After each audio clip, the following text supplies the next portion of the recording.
আল্লাহ যাকে মাফ করতে চাইবেন তাকে একটা পর্দার আড়ালে নিয়ে যাবেন, জিজ্ঞেস করবেন, এই বান্দা এইসব কাজ করছো? এখন আল্লাহ জিজ্ঞেস করতেছেন, সে তো ভয়তে অস্থির হয়ে যাবে, কেন্দ্রে পাগল হয়ে যাবে, আল্লাহ করে ফেলছি, আমার মাফ করে দাও। আল্লাহ পাক তার জবানে সমস্ত পাপের কথা শুনে সে যখন অনুতপ্ত হয়ে কাঁদতে থাকবে, আল্লাহ বলবেন, যা মাফ করে দিলাম, জান্নাতে চলে যা। এইটা হচ্ছে হিসাব ইয়াসির। আল্লাহুম্মা হাসিবনি হিসাবান ইয়াসিরা। কাবা শরীফ মানুষ যখন তাওয়াফ করে, এই তাওয়াফের ষষ্ঠ তাওয়াফে একটা দোয়া আছে। এই দোয়া আমি যখনই পড়ি আমি চোখের পানি রাখতে পারি না। ষষ্ঠ চক্কর একটি দোয়া আছে, দোয়াটা হচ্ছে,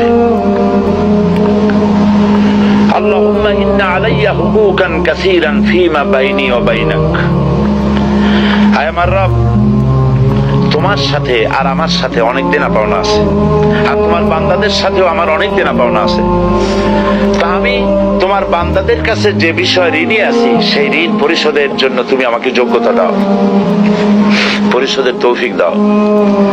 আর আমার কাছে তোমার দেনা আছে, তা আমার কাছে তোমার যে দেনা আছে সব দেনা তুমি শোধ করে দিয়েছো।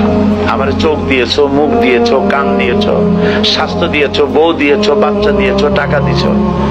আমার কাছে সৃষ্টি করে তোমার যা দেনা ছিল তুমি সব তো শোধ করে দিয়েছো, কিন্তু তোমার দেনা তো আমি কিছুই শোধ করতে পারিনি। তোমার দেনা আমার শোধ করার একটা পথ আছে মাবুদ, সেই পথটা হলো তুমি আমার মাফ করে দাও।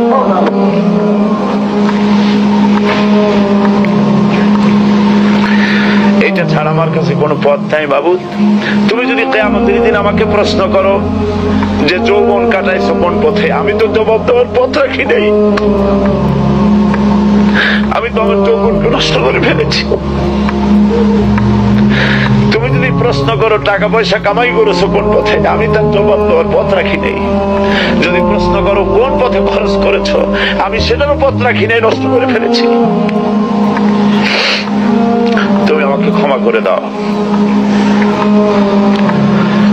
সেজন্য আল্লাহর কাছে দোয়া করতে হবে,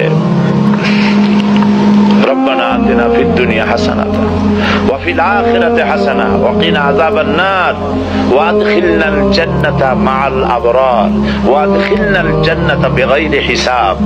আল্লাহ, তোমার নেককার বান্দাদের সাথে আমাকে জান্নাত দিও, আর তুমি দয়া করে কিয়ামতে আমার কোনো হিসাব নিও না।